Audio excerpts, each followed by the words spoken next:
Hello everyone, class 12 की important derivation की series में आज हम लोग देखेंगे पोटेंशियल को फाइंड करना axial position and equatorial position पे। होप आपको ये वीडियो अच्छी लगेगी, तो please like share and subscribe. अगर आप न्यू हो तो प्लीज सब्सक्राइब करेगा।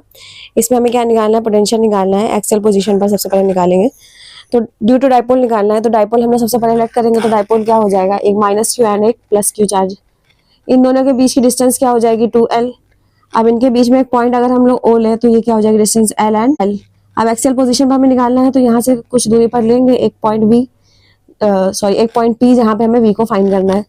तो यहाँ डाइपोल के मिड से एक डिस्टेंस ले लेंगे r, जहाँ तक हमें फाइंड करना है पोटेंशियल को। जहाँ पे सेम एज इट इज जैसे हम लोग इलेक्ट्रिक फील्ड को फाइंड करते थे, वैसे ही यहाँ पे भी सारी चीजें लेट करेंगे। इलेक्ट्रिक फील्ड में क्या होता था, ये एक वेक्टर क्वांटिटी होता था, और जो पोटेंशियल है वो क्या है, एक स्केलर क्वांटिटी है। तो वेक्टर क्वांटिटी और स्केलर क्वांटिटी में आपको डिफरेंस पता होगा अच्छे से। स्केलर होने की वजह से इसमें क्या करेंगे, जो साइन है माइनस प्लस के उन्हें भी लेते चलेंगे साथ में। तो due to minus Q charge यहाँ पे जो पॉइंट पी पे निकालेंगे पोटेंशियल, तो इन दोनों की डिस्टेंस क्या हो जाएगी, आर प्लस एल। तो यहाँ पे क्या लिखा, आर प्लस एल। अब इस due to plus Q charge यहाँ पे जो पॉइंट पी है यहाँ तक की निकालेंगे पोटेंशियल, तो यहाँ की डिस्टेंस क्या हो जाएगी, आर माइनस एल। तो ये आर माइनस एल यहाँ पे करा। उसके बाद हमें क्या निकालना है, नेट पोटेंशियल निकालना है। तो मतलब नेट पोटेंशियल क्या होगा, वी इक्वल में v1 प्लस v2। लेकिन एक क्या है माइनस क्यू चार्ज के लिए, मतलब v1, और एक क्या है, एक जो v1 हमने लेट करा है वो क्या है, due to plus Q charge, तो ये तो प्लस ही रहेगा। और v2 जो है वो क्या है, due to minus Q charge, तो ये क्या हो जाएगा, माइनस का v2 हो जाएगा। यहाँ वैल्यू रख के देख लेना, यहाँ पे माइनस की वैल्यू रहेगी। जब इसे वैल्यू पुटअप करेंगे यहाँ पे, तो क्या करेंगे, के एंड क्यू को क्या करेंगे, कॉमन लेंगे। जब कॉमन लेंगे तो अंदर क्या आ जाएगा, 1 अपॉन में आर प्लस एल, 1 अपॉन में R minus L and minus 1 upon में आर प्लस एल। जब इसे यहाँ पे सॉल्व करेंगे, तो सॉल्व करने पे क्या आ जाएगा, ये cross multiply R plus L, minus का आर एंड प्लस का एल, अपॉन में क्या आ जाएगा, आर स्क्वायर माइनस का L square, A minus B and A plus B का फॉर्मूला लगेगा यहाँ पे।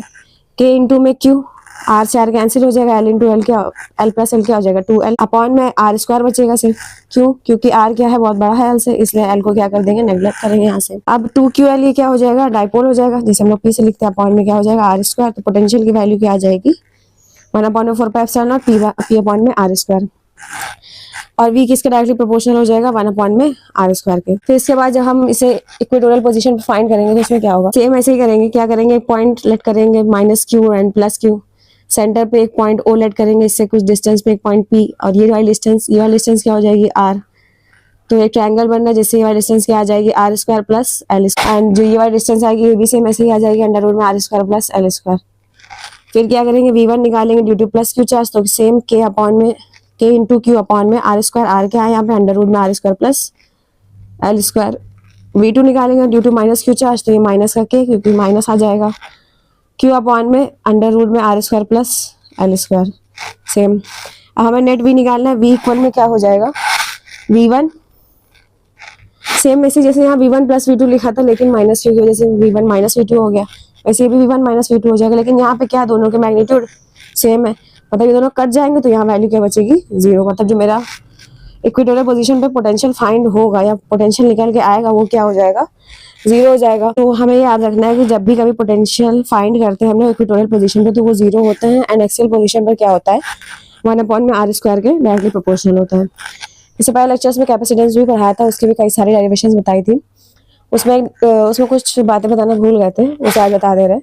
इसमें क्या होता है कि जो कैपेसिटेंस होता है वो क्या होता है, डायरेक्टली प्रोपोर्शनल होता है एरिया के। कैपेसिटेंस डायरेक्टली प्रोपोर्शनल क्या होता है, के डायरेक्टली कांस्टेंट के, एंड जो कैपेसिटेंस होता है वो किसके डायरेक्टली प्रोपोर्शनल होता है, 1 अपॉन में डी के। अब ये डी क्या होता है, जो कैपेसिटेंस की प्लेट होती थी उसके बीच की जो डिस्टेंस हम लोग लेट करते थे, डी, मतलब ये प्लस वाली प्लेट होती थी, ये माइनस वाली प्लेट होती थी, इसके बीच की जो डिस्टेंस होती है, तो कैपेसिटेंस क्या होता है, इसके बीच की डिस्टेंस का इनवर्सली प्रोपोर्शनल होता है। तो ये बात भी आपको याद रखनी, क्योंकि कभी कभी ऑब्जेक्टिव हमसे ये पूछ लेता है कि अगर एरिया बढ़ाएंगे तो क्या कैपेसिटेंस बढ़ेगा कि घटेगा, डायरेक्टली कांस्टेंट बढ़ाने पे क्या होगा, अगर डिस्टेंस बढ़ाएंगे तो क्या होगा, कैपेसिटेंस बढ़ेगा या घटेगा। तो ये 3 पॉइंट्स आपको याद रखने हैं। इसके आगे हम लोग क्या करेंगे, नेक्स्ट चैप्टर स्टार्ट करेंगे, तो उसकी भी इंपॉर्टेंट डेरिवेशंस भी बताएंगे। होप आपको अब तक जो ये सीरीज चल रही पसंद आ रही होगी। अगर आपको कोई और सी भी सीरीज चाहिए, मैथ्स वगैरह पढ़ना है या कोई डाउट है, तो आप कमेंट सेक्शन में पूछ सकते हैं। And if you like them please subscribe and thank you for watching.